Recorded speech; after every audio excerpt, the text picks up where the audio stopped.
Hello दोस्तों, मैं rice आपका स्वागत करता हूं आपके अपने YouTube channel dream tech engineers पर। तो आज हम बात करने वाले हैं कंप्यूटर के बारे में। तो चलिए स्टार्ट करते हैं कि आखिर कंप्यूटर होता क्या है, कंप्यूटर में क्या क्या चीज़ें यूज़ की जाती हैं, जैसे कंप्यूटर को चलाने के लिए कौन कौन सी चीज़ों की रिक्वायरमेंट होती है, कंप्यूटर में कहाँ डाटा स्टोर किया जाता है, कंप्यूटर को किसने बनाया, कब बनाया, ये सारी चीज़ें हम जानेंगे। तो सबसे पहले जानते हैं कंप्यूटर क्या होता है, कंप्यूटर में कौन कौन से डिवाइसेस कनेक्ट होते हैं, कंप्यूटर का यूज क्यों करते हैं हम अपने डेली लाइफ में, कंप्यूटर को किसने बनाया, कब लॉन्च हुआ, कब फर्स्ट कंप्यूटर और फर्स्ट लैपटॉप कब लॉन्च हुआ और किसने लॉन्च किया।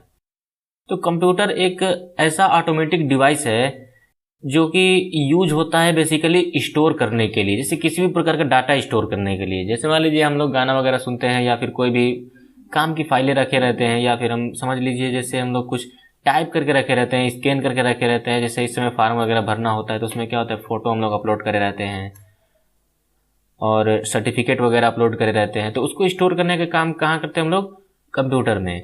उसके बाद इससे हम क्या कर सकते हैं, किसी भी चीज़ को खोज सकते हैं। जैसे मान लीजिए हमने बहुत सी चीज़ें रखी हुई हैं, उसको एक चीज़ को अलग से खोजना है तो हम क्या करेंगे, उसका नाम सर्च करेंगे, वो हमारे पास सामने आ जाएगा। या फिर हम किसी भी तरह के, जैसे मान लीजिए कोई पर्सन दूसरे शहर में रह रहा है, दूसरे देश में रह रहा है, हम क्या कर सकते हैं, उसको कम्युनिकेट कर सकते हैं, उसको खोज के कम्युनिकेट कर सकते हैं। तो बहुत सारे हमारे पास सोशल साइटें हैं जिनके मदद से हम उनको खोज सकते हैं। उसके बाद ये क्या करता है कि इंफॉर्मेशन को अरेंज करता है। जैसे मान लीजिए बहुत सारा इंफॉर्मेशन, बहुत सारे फोटोज़ रखे हुए हैं, बहुत सारे वीडियोज़ रखे हुए हैं, बहुत सारे ऑडियोज़ रखे हुए हैं, बहुत सारे PDF फाइल रखे हुए हैं, मतलब अलग अलग प्रकार के इन्फॉर्मेशन रखे हुए हैं हमने अपने कंप्यूटर में। हमने क्या करा है कि एक फोल्डर, अलग अलग फोल्डर बना के हम क्या कर सकते हैं, उसको अरेंज कर सकते हैं। जैसे मान लीजिए किस तारीख को कौन सी फ़ोटो क्लिक की थी, उसके हिसाब से हम अरेंज कर सकते हैं, या फिर ईयर के हिसाब से अरेंज कर सकते हैं। मतलब हमारे सुविधा के हिसाब से हम जैसे चाहें वैसे अरेंज कर सकते हैं। और इसका प्रयोग कहाँ होता है, तो इसका प्रयोग हमारे डेली लाइफ में होता है। जैसे मान लीजिए अगर इंडस्ट्री की बात करें तो इंडस्ट्री में बहुत हैवी कैलकुलेशन की यूज करने के लिए होता है। जैसे मान लीजिए मैथमेटिशियंस हो गए, डॉक्टर्स हो गए, ये लोग क्या करते हैं, बहुत हैवी कैलकुलेशंस करने के लिए उसको आसान कर देता है। कंप्यूटर क्या करता है, हैवी कैलकुलेशंस को आसान कर देता है। इसमें कौन कौन से डिवाइसेस कनेक्ट होते हैं जिससे कंप्यूटर चलाना आसान हो जाता है। कीबोर्ड लगे होते हैं जिससे हम लोग टाइप करते हैं, नंबर लिखते हैं, सिंबल्स बनाते हैं, वर्ड लिखते हैं। तो कीबोर्ड का काम बहुत सारा होता है, लेकिन हम बेसिकली इन्हीं कामों के लिए यूज करते हैं। उसके बाद मॉनिटर में हम बेसिकली देखते हैं। वो सिर्फ हमारा क्या है, एक डिवाइस है जिसके थ्रू हम कंप्यूटर में क्या चल रहा है, हमारी स्क्रीन पे क्या चल रहा है, उसको हम लोग देखते हैं। प्रिंटर का काम क्या है कि प्रिंटर जो भी हम डाटा अपने कंप्यूटर में स्टोर कर रहे हैं उसको हम लोग क्या पेज पे लिख सके, छाप सके। जैसे मान लीजिए फोटो है, हमने फोटो स्टोर किया हुआ था, उसको हमको चाहिए होगा सामने, कैसे दे पाएंगे किसी अदर को, या तो शेयर करें या फिर हम क्या करें, प्रिंटर से प्रिंट आउट निकाल के उनको कागज दे दें, उस पर वो छप के चला जाएगा। स्कैनर, अब मान लीजिए जैसे हमने कोई चीज़ रखी हुई है पेज में, हमने स्कैनर पर लगाया, उसको स्कैन कर लिया और फोटो के रूप में अपने डेस्कटॉप में क्या कर लिया, हमने सेव कर लिया, वो हमारे पास पड़ा हुआ है। माइक्रोफोन का यूज क्यों करते हैं, माइक्रोफोन का यूज करते हैं कम्युनिकेट करने के लिए, बात करने के लिए, या फिर कोई भी आवाज रिकॉर्ड करने के लिए। उसी प्रकार से स्पीकर का यूज करते हैं हम लोग सुनने के लिए, जैसे किसी प्रकार का ऑडियो सुनने के लिए, गाना सुनने के लिए, या फिर मूवीज वगैरह में ऑडियो वॉइस होते हैं उनको सुनने के लिए। तो आइए आगे चलते हैं। देखिए हमारा मॉनिटर किस प्रकार का दिखता है। मॉनिटर एक प्रकार का टीवी होता है, जैसे हम लोग घर में टीवी यूज करते हैं वही चीज होता है, बस ये पर्सनली कंप्यूटर के लिए डिज़ाइन किया जाता है। इसमें बहुत ज़्यादा फंक्शन नहीं होता, ये सिर्फ दिखाने का काम करता है।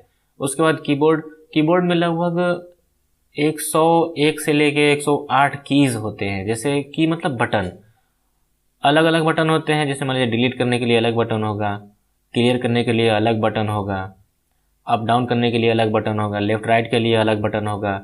उसमें कुछ कंट्रोल की होती, मतलब कुछ स्पेशल की होती हैं, जैसे inter, shift, capital lock, tab, ये सब स्पेशल की होती हैं। उसके बाद से फिर इसमें नंबर भी दिए होते हैं और सिंबल्स भी दिए होते हैं, अल्फ़ाबेट भी दिए होते हैं। हम अपने हिसाब से क्या करते हैं, उन कीज़ को यूज़ करते हैं।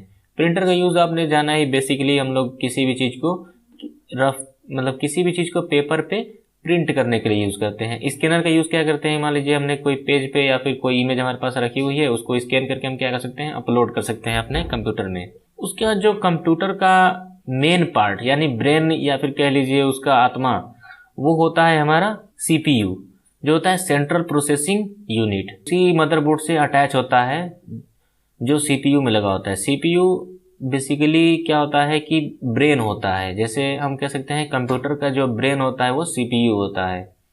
बगैर ब्रेन के कंप्यूटर चलेगा नहीं, उसी तरह से बगैर CPU के भी कंप्यूटर नहीं चलेगा। CPU में अब अलग अलग चीज़ें लगी होती है, जैसे हमारे अंदर दिल लगा हुआ है, गुर्दा लगा हुआ है, लंग्स लगे हुए हैं, फेफड़े लगे हुए हैं, तो उसी तरह से इसमें भी अलग अलग पार्ट लगे होते हैं, जैसे हार्ड डिस्क लगा होता है, रैम लगा होता है, प्रोसेसर लगा होता है और ग्राफिक्स लगे होते हैं। जैसे अलग अलग, जैसे हमारे शरीर में अलग अलग पार्ट लगे हुए हैं, उसी तरह से इसमें भी अलग अलग पार्ट लगे हुए हैं, सबका काम अलग अलग है। तो हम उसकी बात करेंगे।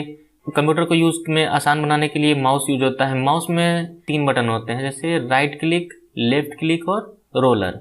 लेफ्ट क्लिक का काम क्या है, किसी भी चीज़ को सेलेक्ट करने के लिए। अब जैसे अब मान लीजिए अभी आपको एरो दिख रहा होगा, माउस पे जो एरो दिख रहा है, इसी को हम क्या करते हैं, माउस से कंट्रोल करते हैं। उस एरो को हम माउस से कंट्रोल करते हैं। तो हम लेफ्ट क्लिक करेंगे तो वो चीज़ सेलेक्ट हो जाएगी, राइट क्लिक करेंगे तो उसमें ऑप्शन खुलेंगे कि हम उस ऑब्जेक्ट के साथ या फिर उस फोल्डर के साथ क्या कर सकते हैं। जैसे मान लीजिए कुछ नया फोल्डर क्रिएट करना हो, उसके लिए हम, या फिर उसको डिलीट करना हो, या फिर उसको कट करना हो, मूव करना हो, जो भी ऑपरेशन हमको उस पर करने, हम क्या कर सकते हैं, उसको ऑप्शन बटन वो है। एक हिसाब से राइट क्लिक जो है हमारा ऑप्शन बटन है। उसके बाद जो रोलर का काम है, कोई भी पेज हमने लंबा खोल रखा है तो रोलर से हम क्या कर सकते हैं कि जब हम रोल को आगे की तरफ करेंगे तो पेज नीचे से ऊपर की तरफ जाएगा। उसी तरह से जैसे ही रोलर पीछे की तरफ मूव करेंगे तो पेज ऊपर से नीचे की तरफ आएगा। उसके बाद माइक्रोफोन का बेसिकली यूज हम करते हैं वॉइस कम्युनिकेट करने के लिए, बात करने के लिए, रिकॉर्ड करने के लिए। स्पीकर का यूज हम करते हैं किसी भी प्रकार की वॉइस को सुनने के लिए। तो कंप्यूटर का हमारे डेली लाइफ में क्या क्या यूजेज हैं उसके बारे में बात कर लेते हैं। जैसे कंप्यूटर का यूज इंजीनियर्स करते हैं, डॉक्टर्स करते हैं, स्टूडेंट्स करते हैं, टीचर्स करते हैं, गवर्नमेंट ऑर्गेनाइजेशंस अपने अपने हिसाब से करती हैं। तो अलग अलग प्लेटफॉर्म पे अलग अलग तरह के काम किए जाते हैं, अलग अलग टास्क करने के लिए।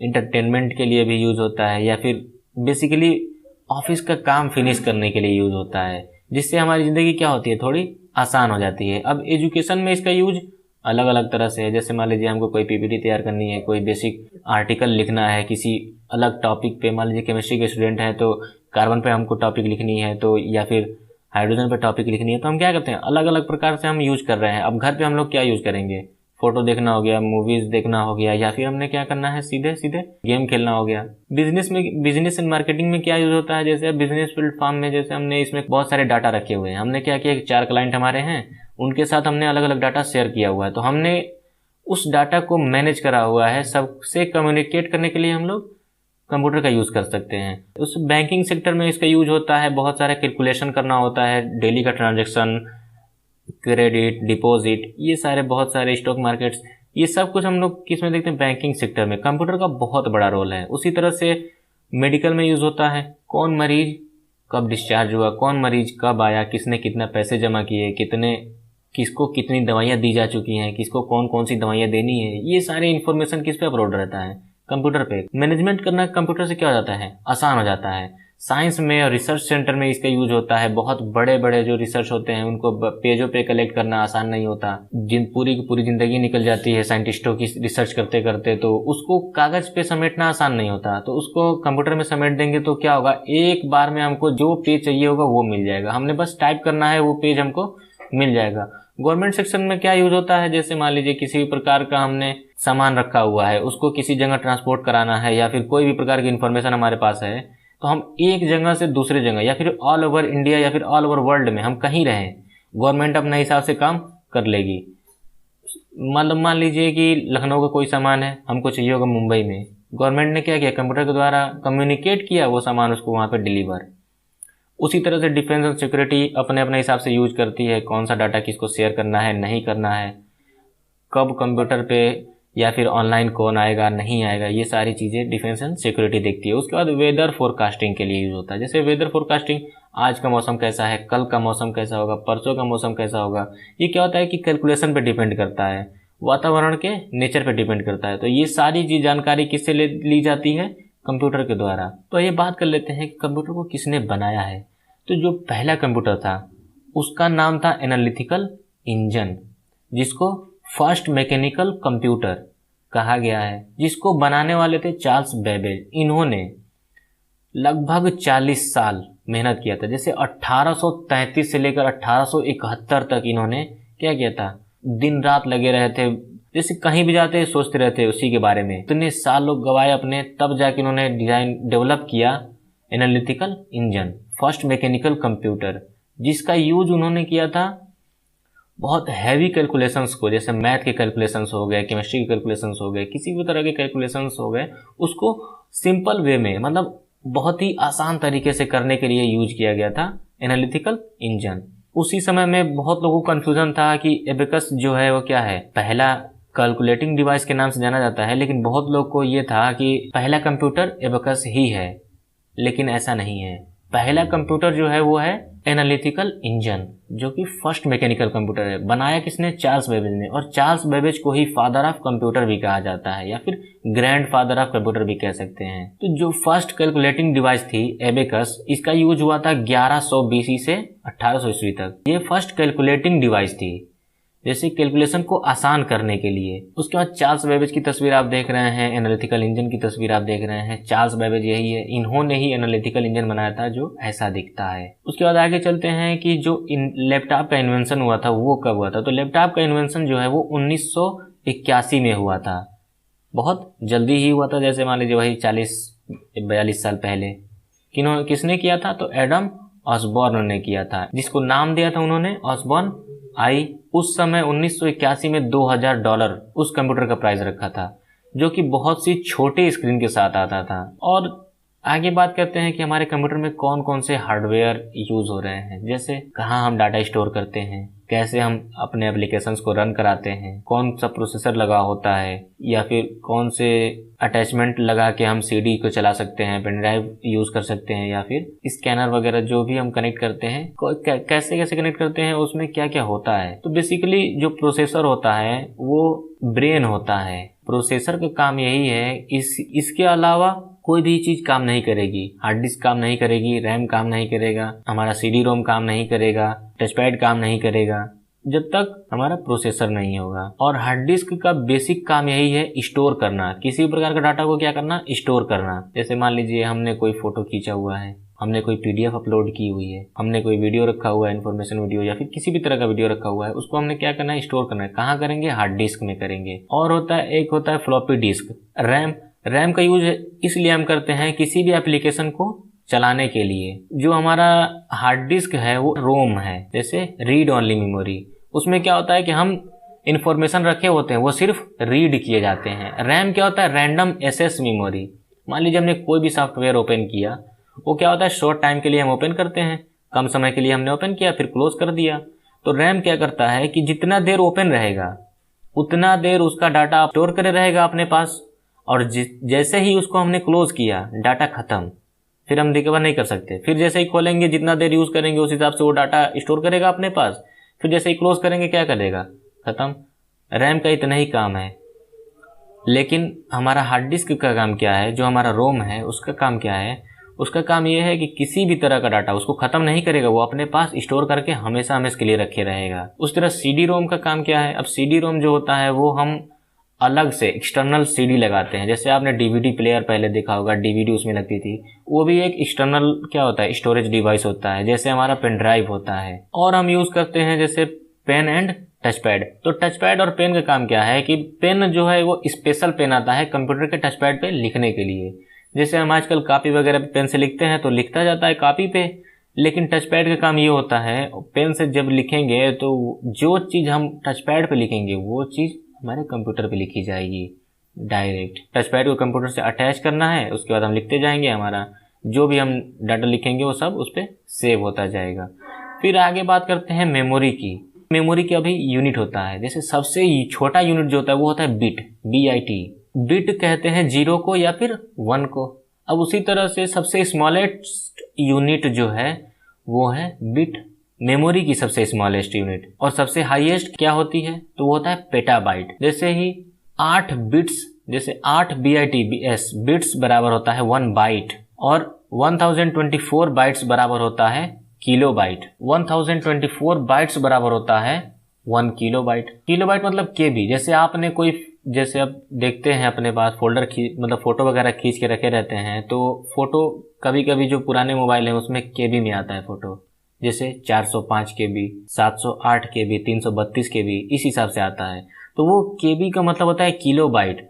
उसी तरह से आजकल के फ़ोन जो एंड्रॉयड फ़ोन आ रहे हैं, महंगे फ़ोन आ रहे हैं, उसमें क्या होता है कि अब फोटोज़ जो हैं वो MB में आते हैं, 3 MB, 4 MB, 5 MB। अब जो लेटेस्ट फ़ोन आ रहे हैं उसमें क्या होता है 24 MB, 25 MB, 30 MB तक के फ़ोटो आते हैं। तो ये क्या होता है कि फ़ोटो का साइज बढ़ जाता है। जैसे पहले आपने सुना होगा 360 pixels, 480 pixels, 720 pixels, 1080 pixels, 2K यानी 2000 पिक्सल्स, 4K यानी 4000 पिक्सल्स, 8K यानी 8000 पिक्सल्स।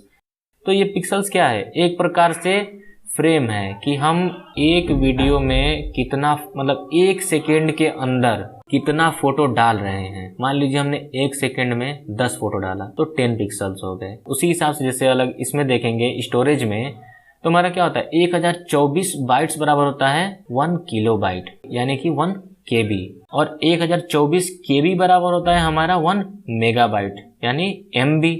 1024 MB बराबर 1 गीगाबाइट, 1024 GB बराबर 1 टेराबाइट, और 1024 TB बराबर होता है 1 पेटाबाइट। तो जितना हमारा यूज रहेगा उस हिसाब से हम यूज करते हैं। जैसे अब मान लीजिए हमने लैपटॉप लेना है या फिर कंप्यूटर में हम यूज कर रहे हैं, तो हम क्या करते हैं कि बेसिकली 1 TB 2 TB तक लोग यूज कर सकते हैं। लेकिन जो बिजनेस में यूज होता है कंप्यूटर, एजुकेशन में जो कंप्यूटर यूज होता है, उसमें क्या होता है बहुत ज्यादा मेमोरी होती है, 1 PB तक भी होता है।